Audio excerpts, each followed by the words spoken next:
Wa minha, dan kata Imam Al-Ghazali rahimahullahu ta'ala, wa minha, dan diantaranya, artinya diantara tugas adab ulama akhirat itu adalah ayyakuna i'timaduhu fi ulumihi ala basiratihi, bahwasanya i'timaduhu, sandarannya atau pegangannya, fi ulumihi, pada ilmu pengetahuannya itu, ala basiratihi, yaitu ke atas basirahnya, ya, pandangan mata hatinya, wa idrakihi bi safai qalbihi, dan juga jangkauannya bi safai qalbihi, dengan kesucian hatinya, la ala suhufi wal kutubi, tidak ke atas suhufi, lembaran-lembaran, wal kutubi, ataupun kepada kitab-kitab, wala ala taqlidi ma yasma'uhu min ghairihi, dan tidak pula ke atas mengikuti apa yang ia dengar min ghairihi, dari yang selainnya.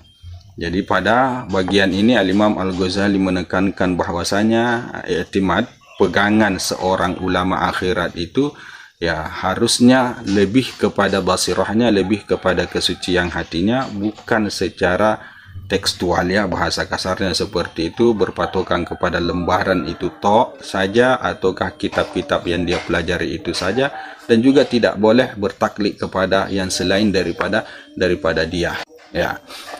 Wa innamal muqalladu sahibu syar'i salawatullahi alaihi wasalamuhu fima amara bihi wa qalahu.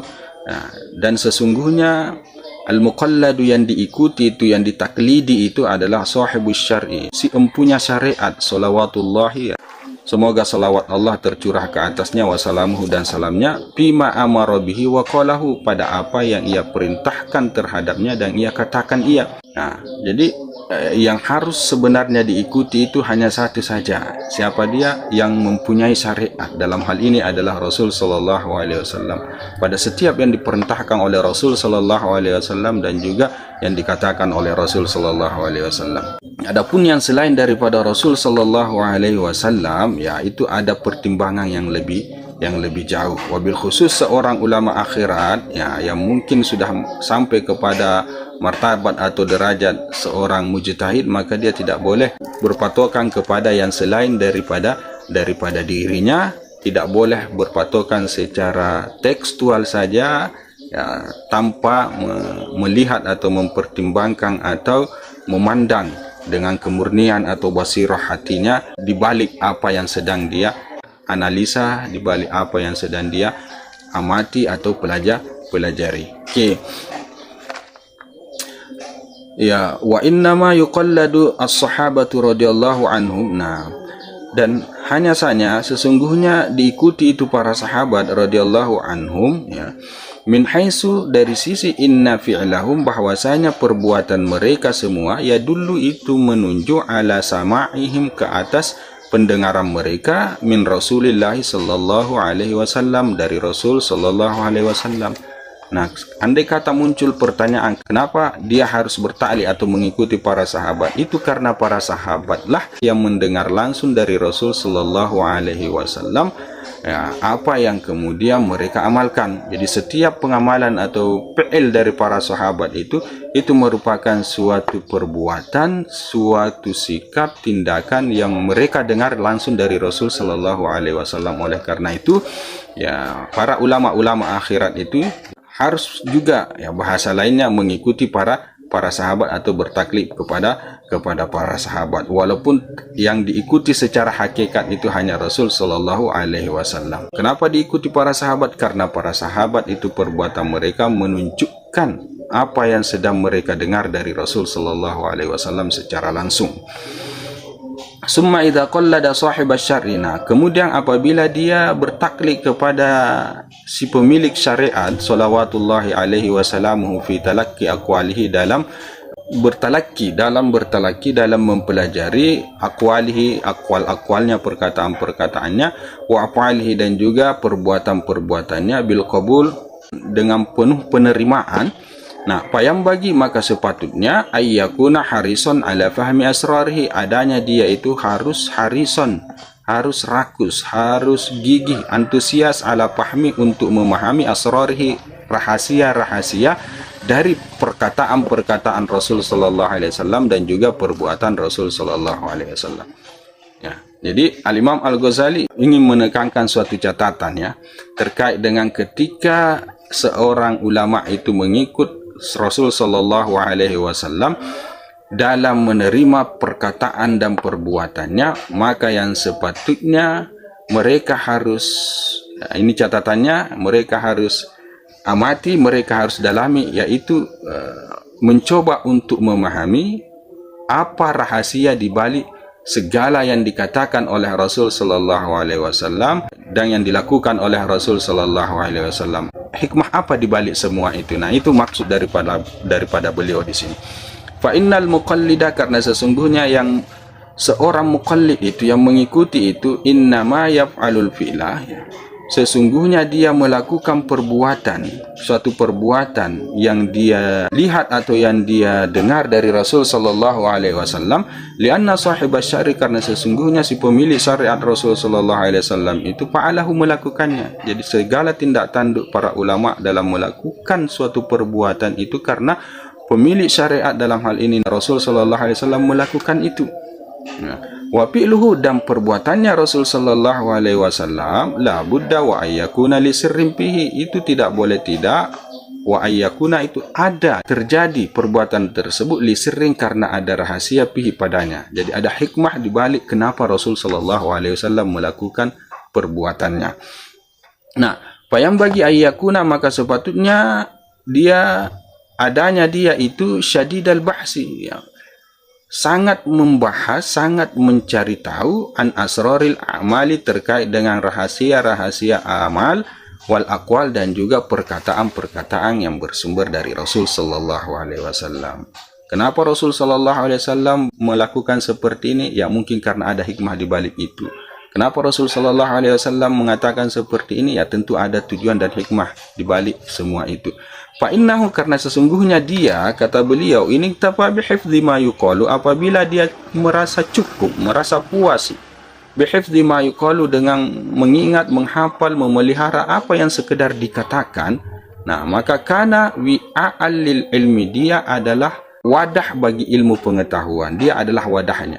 Nah, walam yakun aliman, dan ia tidak dianggap sebagai orang alim kalau sekedar ya menerima segala bentuk apa yang dikatakan dari Rasul Sallallahu Alaihi Wasallam melalui ya kitab hadis dan lain sebagainya dan seterusnya, maka dia dianggap sebagai orang yang menjadi wadahnya ilmu pengetahuan itu, sekedar wadah, tetapi untuk dikatakan orang alim dia belum bisa dikatakan sebagai orang alim.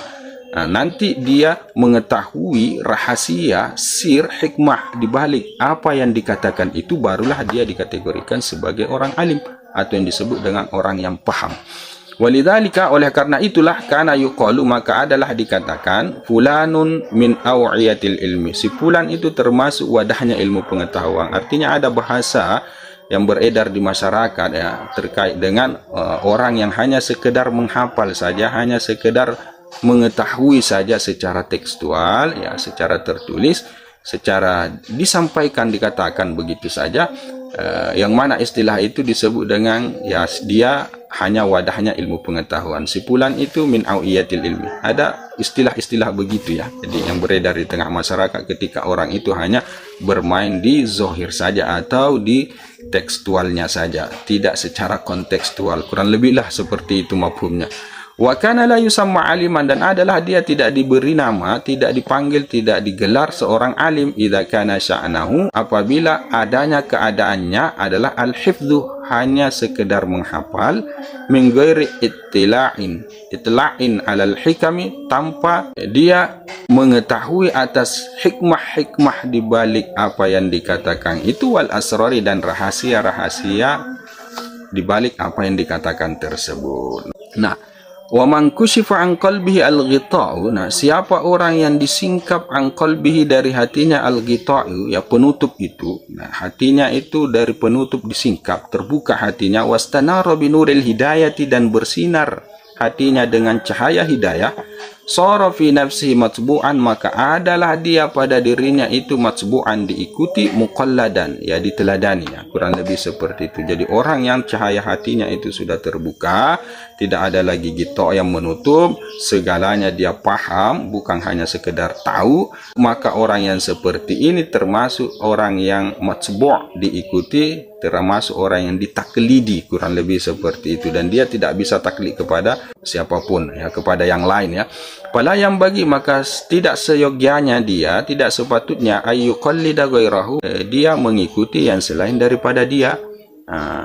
Karena dia sudah jadi orang yang berada pada makom seorang yang mengetahui segalanya dari segala sisi, dan tentunya dia punya potensi untuk diikuti, dia punya potensi untuk mengikuti keilmuan atau pemahaman yang dia ketahui melalui tersingkapnya hati dia itu. Walidzalika, oleh karena itulah, qala Ibnu Abbas radhiyallahu an, berkata Ibnu Abbas radhiyallahu anhuma, ma min ahadin, tiadalah dari seseorang, illa yu'khadhu min ilmihi, kecuali diambil dari ilmunya, wa yutraku, dan ditinggalkan. Artinya semua orang itu bisa diambil ilmunya, bisa juga diabaikan, ditinggalkan, dalam artian tidak diambil ilmunya, dipilah-pilah lah. Illa Rasulullah sallallahu alaihi wasallam, kecuali Rasul sallallahu alaihi wasallam. Rasul sallallahu alaihi wasallam tidak bisa dipilah-pilah. Segala yang datang dari Rasul sallallahu alaihi wasallam pasti kita ambil. Wa qad kana ta'allama min Zaid bin Sabit al-fiqh, dan adalah beliau ini Ibnu Abbas itu mempelajari dari Zaid bin Sabit al-fiqh. Jadi guru beliau dalam bidang fikih adalah Zaid bin Sabit. Wa qara'a ala Ubay bin Ka'ab, dan beliau membaca, ya, Al-Qur'an, ya, dari sisi qiraah ala Ubay bin Ka'ab, ke atas Ubay bin Ka'ab, ya. Summa khalafahuma fil fiqh wal qira'ati jami'an. Kemudian beliau ini Ibnu Abbas menyalahi, jadi menyalahi keduanya, fil fiqh dari sisi fikih, wal qira'ati, dan juga dari sisi qiraah jami'an, semuanya.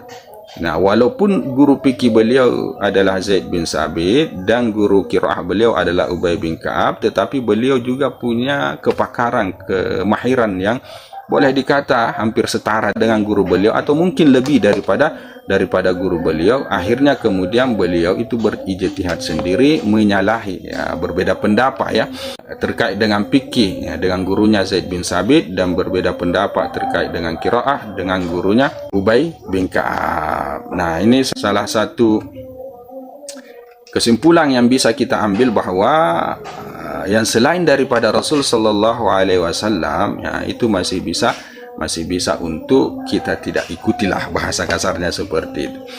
Wa qala ba'du salaf, dan berkata sebagian para salafun salih, ma ja'ana an Rasulillah sallallahu alaihi wasallam, apa yang datang kepada kita dari Rasul sallallahu alaihi wasallam, qabilnahu, maka kita akan terima ia, ala ra'si wal ain, ya, sepenuh kepala dan mata, maksudnya kita, ya, telan bulat-bulat, ya. Wa ma ja'ana 'anis sahabati radhiyallahu anhum, dan apa yang datang kepada kita dari para sahabat radhiyallahu anhum, fa na'khudhu minhu wa natruku, maka kita ambil darinya dan kita tinggalkan. Ada yang kita ambil yang menurut kita ini bagus untuk kita ambil, ada yang kita tinggalkan yang menurut kita tidak bagus untuk kita ambil. Nah, kurang lebih seperti itu.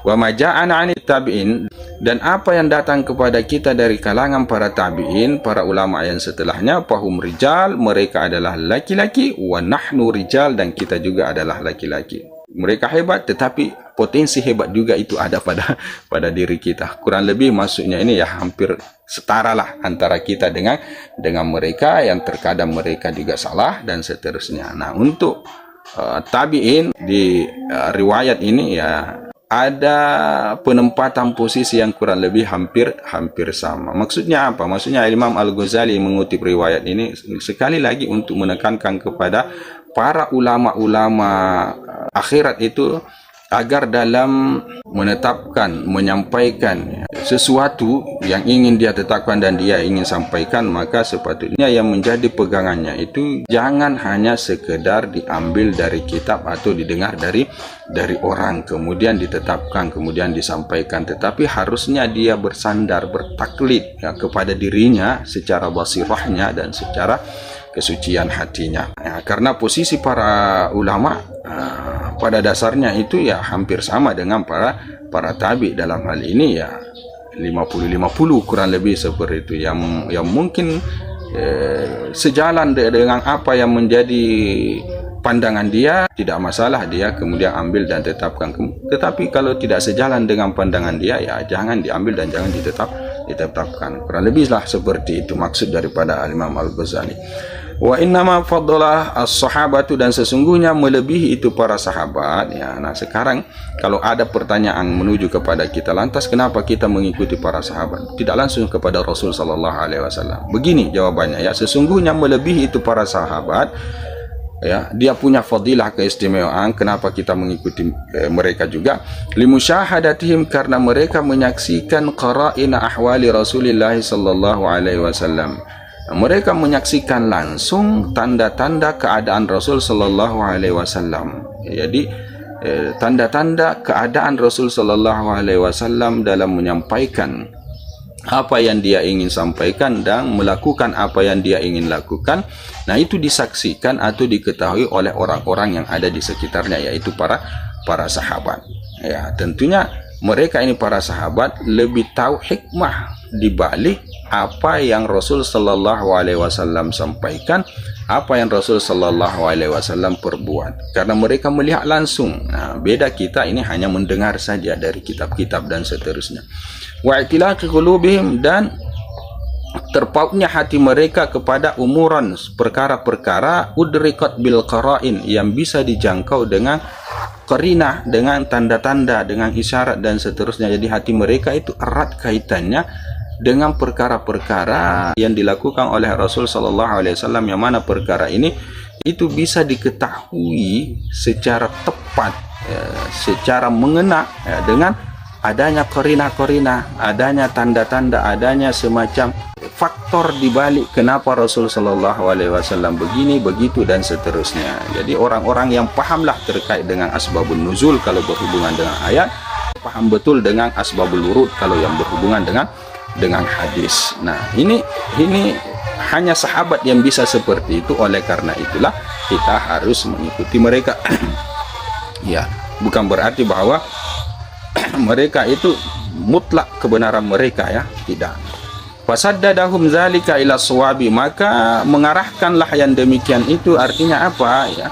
Ya, pengetahuan mereka atau melihat langsungnya mereka itu qara'inal ahwal Rasul sallallahu alaihi wasallam, dan iktilaq kalbun mereka itu yang mengarahkan mereka kemudian kepada as-shawabi, kebenaran, min haitsu la yadkhulu fir riwayati wal ibarah, dari sisi tidak masuk yang demikian itu fir riwayah, pada riwayat dan ibarat. Jadi qara'in, tanda-tanda, isyarat yang disaksikan langsung pada peristiwa kejadian itu, nah itu tidak masuk, artinya tidak ada pada riwayat dan tidak ada pada ibarat. Nah, jadi bahasa mafhumnya, ya, spirit terjadinya perbuatan atau perkataan dari Rasul sallallahu alaihi wasallam itu tidak tertuan di dalam riwayat.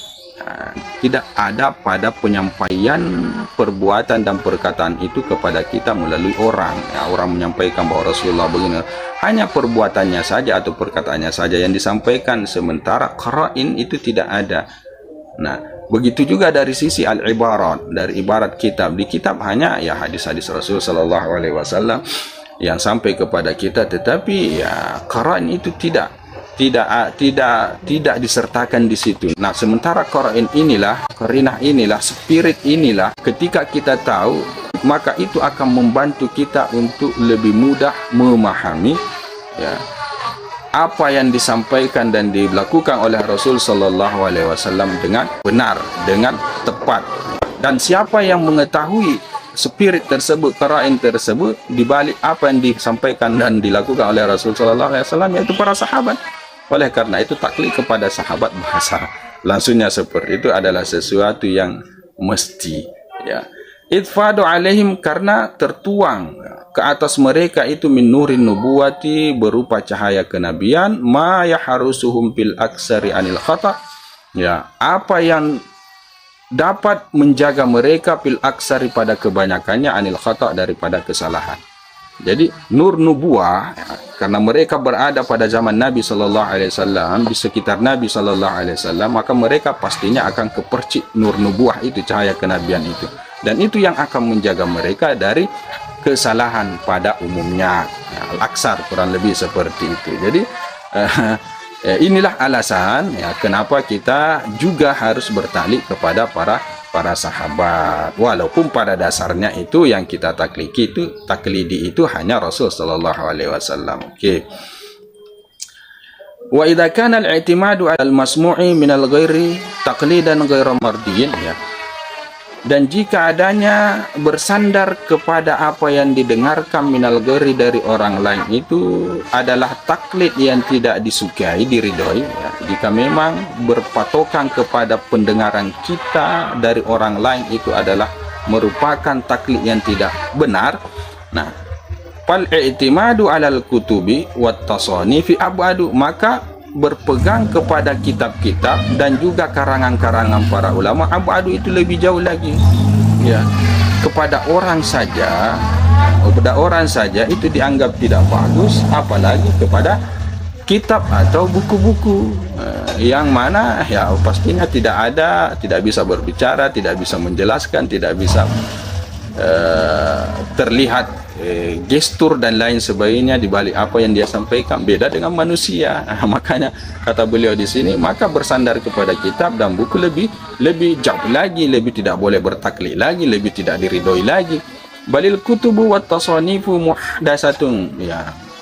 Bahkan kitab dan karya-karya para ulama itu muhdatsatun, itu adalah sesuatu yang muhdas, sesuatu yang ada terbelakang, muncul di belakang. Lam yakun syai'un minha fi zamanis sahabati wa sadrit tabi'ina, ya, tidak ada sesuatu pun daripada al-kutub dan tasanif itu pada zaman sahabat dan juga pada awal-awal masa tabi'in, tidak ada, di belakang sekali, ya. Wa inna ma hadasat, dan sesungguhnya dia muncul ba'da sanati mi'ati wa isrin, setelah 120 tahun minal hijrati, dari hijrahnya Rasulullah, artinya kalender hijriah, wa ba'da wafati jami'is sahabati, dan setelah wafatnya semua para sahabat, wa jillatit tabi'ina radhiyallahu anhum, dan kebanyakan para tabi' radhiyallahu anhum. Jadi setelah para sahabat meninggal, begitu juga kebanyakan para tabi' meninggal, barulah muncul yang namanya karangan-karangan.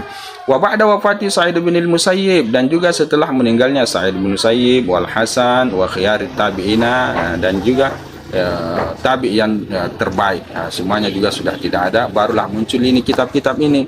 Nah, oleh karena itu maka sepatutnya lebih tidak diridhoi lagi taklid kepada kitab itu. Jadi Imam Al-Ghazali ingin menekankan kepada para ulama-ulama akhirat agar memanfaatkan potensi basirah yang ada di dalam diri mereka untuk memahami kebenaran agama. Nah, kurang lebih seperti itu, untuk menangkap rahasia atau hikmah di balik apa yang menjadi ajaran agama atau ajaran syariat. Bahkan awaluna, bahkan orang-orang terdahulu itu yakrahuna kutubal hadis, mereka itu tidak suka katbal hadis, menulis hadis-hadis, wa tasnifal kutubi, dan juga mengarang kitab, ya. Orang-orang terdahulu bahkan mereka itu tidak suka, ya, tidak mau untuk menulis hadis, begitu juga untuk mengarang kitab. Kenapa? Li'alla yastagilan nasu, agar supaya tidak yastagilan nasu, ya, sibuk itu orang-orang biha terhadapnya, terhadap kitab-kitab, terhadap menulis hadis, terhadap mengarang kitab, anil hifzi, daripada menghafal, ya. Tidak disibukkan oleh menulis, tidak disibukkan oleh mengarang, sementara menghafal hadis itu terbengkalai.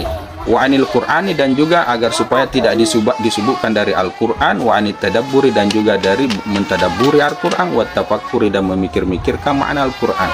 Wa qalu, dan mereka mengatakan ihfazu, hafallah, kama kunna nahfazu, sebagaimana kami menghafal. Jadi mereka maunya semua ilmu pengetahuan itu harus dihafal. Itu sejarahnya para awalun, orang-orang terdahulu. Oke, nanti kita sambung pada pertemuan yang berikutnya. Hadza wabillahi taufik. Subhanakallahumma bihamdika asyhadu an la ilaha illa anta astaghfiruka wa atubu ilaik. Assalamualaikum warahmatullahi taala wabarakatuh. Ya Rabbi salli alaihi wa sallim.